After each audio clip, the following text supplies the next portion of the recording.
Hi trainers, I'm just wondering if I'm the only person who, when playing through Scarlet and Violet, noticed that like every Pokemon in Paldea is food. And we spent all of Gen 2 in Johto being absolutely horrified that the evil Team Rocket would cut off and eat Slowpoke tails. Evil! Despicable! Unforgivable! It's a crime! And then in Gen 9, every Pokemon is food. And you should eat them all. Without shame, just eat all of them. Gotta catch them all, no gotta eat them all. Okay, I'm exaggerating a little bit, but they seemingly set out to make the theme of the region just food. But I've never actually gone through and seen which Pokemon are food, so I'm gonna like figure out actually how large of a percentage are actually food in Paldea, because I feel like that it's a lot. And also maybe we could rate if we're gonna eat them. Starting with a starter, Fuecoco, and yes, that's a pun because starter is also food, yeah. So anyway, I would say it's a mixed food Pokemon because it's clearly a pepper, like chili pepper or ghost pepper, which makes sense because they're spicy, which we associate with fire. And later the ghost pepper obviously goes into the final evolution, being a ghost type. But my own little addition is that Fuecoco really looks like a carved apple, the face and head in particular. It's got apple seed eyes, and it's got a little stem on its head. And it's the kind of thing that's not even mentioned on Bulbapedia, when to me I'm like, that's clearly an apple. But yeah, the whole evolution keeps having the body shape of chili, basically. I mean, Crocodile is very round and bulky, like a bell pepper, and then Skeledirge has this long, like, chili pepper shape. Personally, I also think the oddly angular body of Skeledirge kind of makes it look like a squeeze tube. And my country loves to stuff food into tubes for some reason. You want some tube cheese? Some tube caviar? Would you eat this line? I would not. Fuecoco was my starter. I could never eat it. Would it be tasty though? Like, do you think they'd be spicy if you ate them? I don't think the other starters are food related, but correct me if I'm wrong, maybe you think Sprigatito is a salad or something. But immediately after the starters is Lechonk, and Lechonk is a type of food. And it is even heavily centered in the game. Not ham, surprisingly. You'd think it's ham, because it's a pig, but it's actually an olive. And to me it's a very obvious design inspiration for the whole line. Much like with Fuecoco being a carved apple, it's like not even mentioned on Bulbapedia as a possibility. Let it be known that I pointed it out first. They're all very olive colored. And what is on Bulbapedia is that the tail of a male Oinkolone?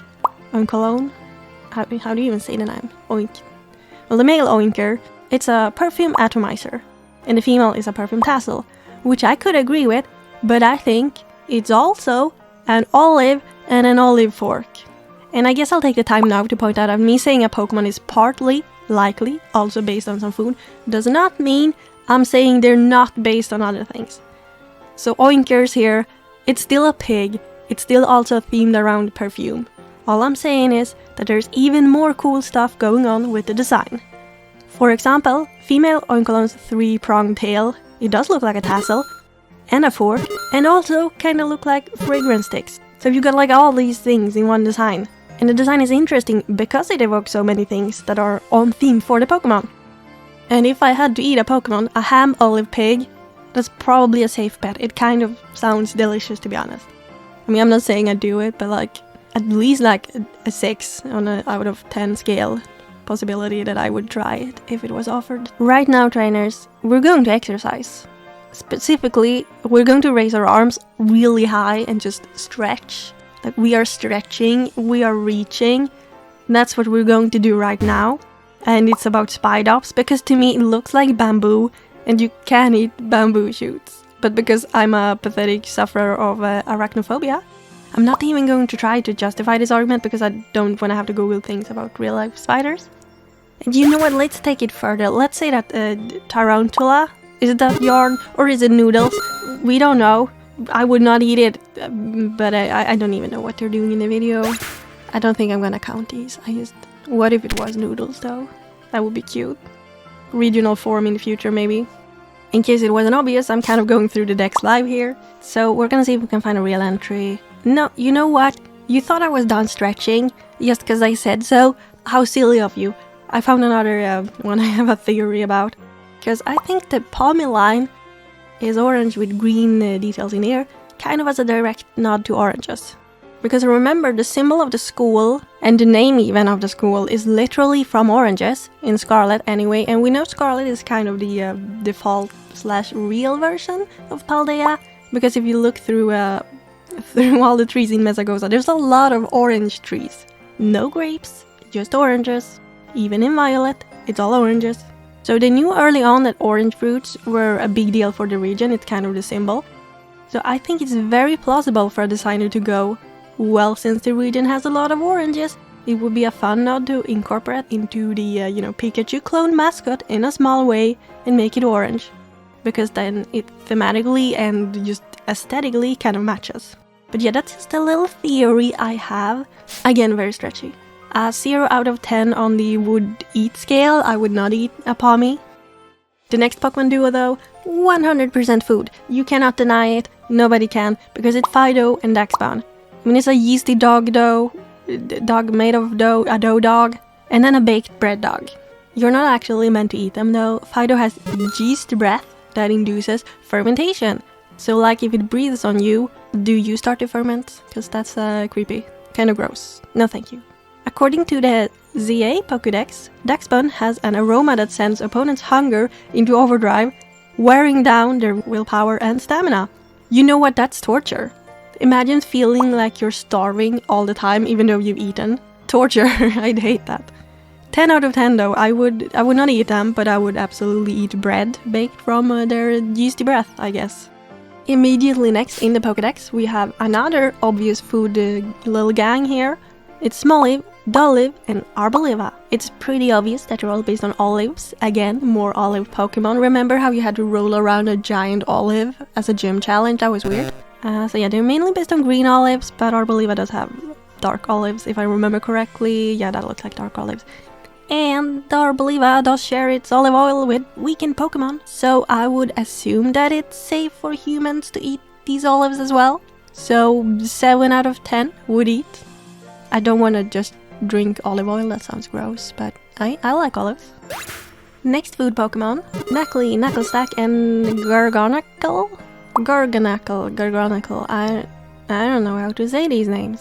Salt guy, Minecraft giant, anyway, they're salt rocks, so they're food. And you're gonna need them in your cooking. Did you know that according to the Dex, Gargoboy goes around literally putting salt in wounds? The pain! Why would you do that? And then it actually heals them afterwards, but like, ouch, that would be so painful.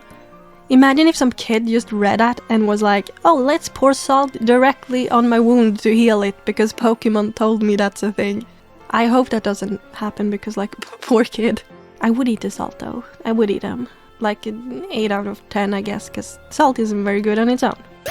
Okay, so the next Pokemon is not a food Pokemon, however, the Dex entry is related to food and it's driving me insane, so I'm gonna tell you about it anyway. So I was reading the Dex and I noticed Charcadet. The Dex entry specifically says it likes berries that are rich in fat. Which is wild because berries are very much not rich in fat. It is also weirdly specific. I can't see any of the Pokemon berries are described as being rich in fat either, like that's not an item description. So I feel like this must be tied to the inspiration and the lore of the Pokemon. But I'm not smart enough to figure out how. Or why. What is a fat berry? Like an avocado? Is that even a berry? I don't know. So there's like a missing food fact here. Maybe it is a food Pokemon and we're all missing it. Why does it like fat berries? Why? Please write your theories down below in the comments because it's driving me mad. Why does it like fat berries? What is a fat berry? So many questions. Could we stretch and say that Graphii is related to food? Again, not directly based on food, but it is affected by what it eats to produce the saliva paint. Like the design is heavily tied to what it eats. So food is very central in its design, kind of. I mean, it's a very weak, it's a weak entry, it's a big stretch. But why not be thorough while I'm already making the food list, I guess? I do not recommend eating paint, please don't. Minus 100 out of 10 on the would you eat it scale. Watrel. It's not a food Pokemon, but they have a fun food fact about them in the Dex, so I'm gonna mention it anyway. So, did you know that according to the Dex, the nests have a strange crackling texture and they're a popular delicacy? That's right, I said nests, not eggs. Apparently that's a thing. Some swallows in the real world in Asia will drool out saliva that solidifies.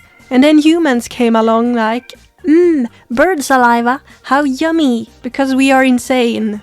So it's not just that Paldean Pokémon are directly based on food, a lot of them have like strange food facts about them. 0 out of 10, I don't want to eat solidified Watrel drool, that sounds disgusting. Oh, okay, real entry this time, Toadskool and Toadskruel. I would honestly have put them on the list simply for being mushrooms, and mushrooms being a common type of food. But the dex actually goes on to tell us that people in the Pokemon world do indeed eat these Pokemon, both of them. For Toadskool, the dex says, the flaps that fall from its body are chewy and very delicious. And for Toadskruel, it says the folds along the rim on its heads are a popular delicacy. So it is indeed an edible food Pokemon. I suppose if it's just parts that have fallen off it and it doesn't hurt the Pokemon, I could try it. So like 5 out of 10. They kind of look a little bit too fleshy and disgusting for me to put it higher than a 5. Cloth. And see, the thing here is, crabs are obviously just an animal, and the dex says nothing about it being food related. But crabs are also famous as part of Mediterranean seafood, so in the context of Paldea being themed around food, I would argue it's a food Pokemon. I feel like they designed a crab Pokemon literally because crabs are popular food over there. So this is the point where people may go, if it's not in the dex, it's not a food Pokemon, and you're stretching too much again. However, even though the dex doesn't mention it, clove stick is a literal ingredient you can cook and eat in the games. And there's also at least one food dish you can buy that directly mentioned clove as a food item in the dish. So it is a food Pokemon. They designed it to be a food Pokemon, they're using it as literal food in the games. And I guess I'd eat a Paldean clove stick sandwich, so like 6 out of 10 maybe on the food scale. And then we have these two, Capsakid, I don't know how to say it, the little weird guy, and Scovillain. They're based on chili peppers, and Paldeans eat the shed tooth, or teeth rather, I guess they don't just eat one probably, of the little guy in their traditional food. So there's no question about these two being food, really. They're based on food and they're eaten in game, like you can't argue against it. I'm gonna say no to eating them. Not because I don't like spicy food, but because I don't like these Pokemon, so 0 out of 10 for me. Would not touch them. Velusa is 100% a food Pokemon. It sheds its spare flesh, which is edible, and kind of disgusting. But here we are. It has a mild but delicious flavor. I kind of feel like Velusa was made specifically to explain how humans in the Pokemon world can eat fish, but they're still not hurting Pokemon. You know what I mean? And you know what, I'll happily take it. I don't want to kill Pokemon for food, that sounds evil.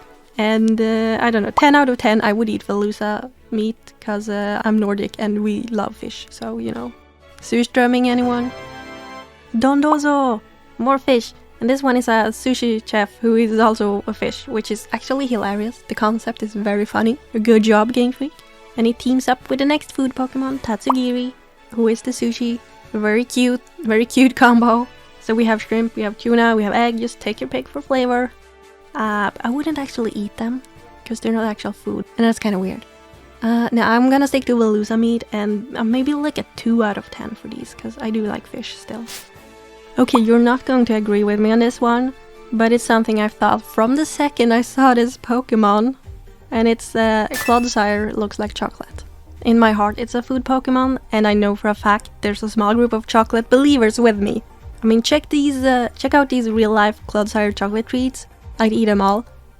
7 out of 10 I would eat. I'm subtracting a few points because it's a poison type, and I don't want to eat poison chocolate, but I would probably eat it because it's chocolate, and you know, I wouldn't be able to stay away. Screamtail could almost sort of be on the list because it's based on Jigglypuff, and Jigglypuff's original Japanese name is literally just pudding, but not really. I mean, it's canonically not even a Jigglypuff, it's a Screamtail. I don't know why I brought it up. Let's move on.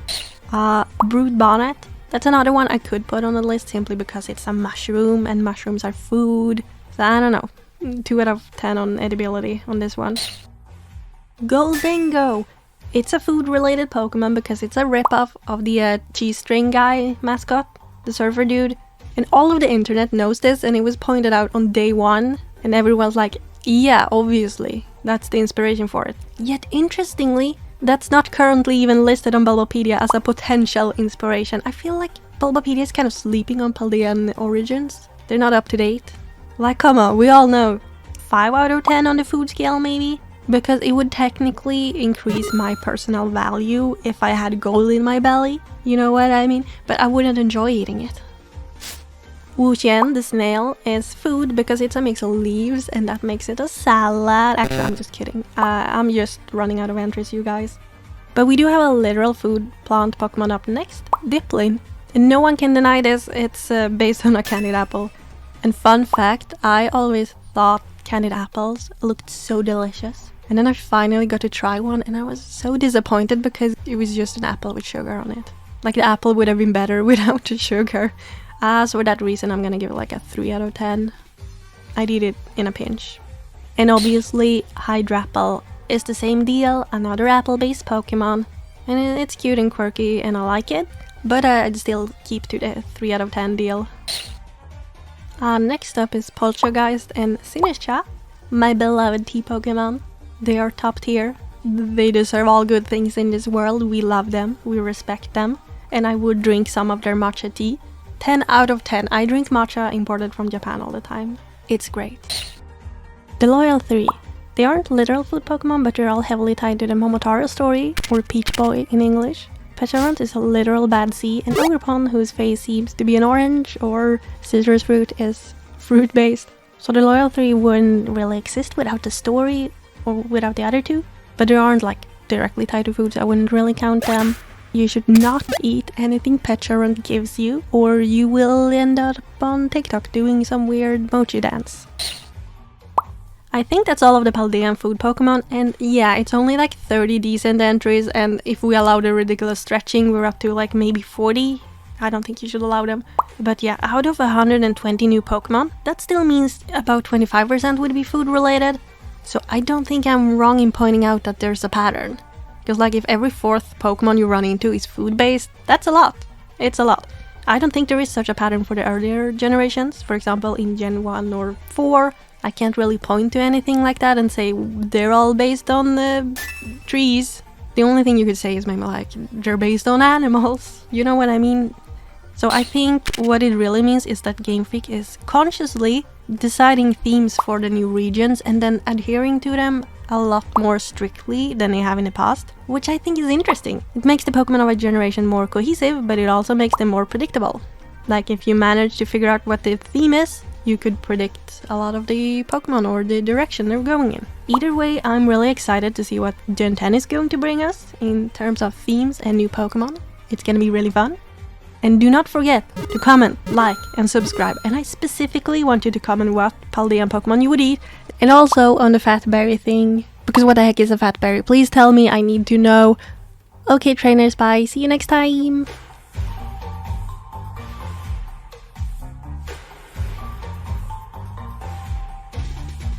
Arwen's whole storyline is based around him cooking to save his dog. And the whole Titan storyline is based on us collecting herbs, which is again food related. And then we have 2 gym leaders. We have Katie, who is a patissiere, and then we have Kofu, who's a seafood chef. We also have Larry, who is in a restaurant, very again food themed. He didn't have to be in a restaurant, yet he is in a restaurant because the region is food themed. One of the very few items you can buy is food. You can buy food everywhere. You can buy ingredients everywhere, in every town, in like every shop. You can make sandwiches. That's a huge thing. You have to make sandwiches to shiny hunt or hunt other Pokemon. Mark hunting. Again, food. There's so much food in this region.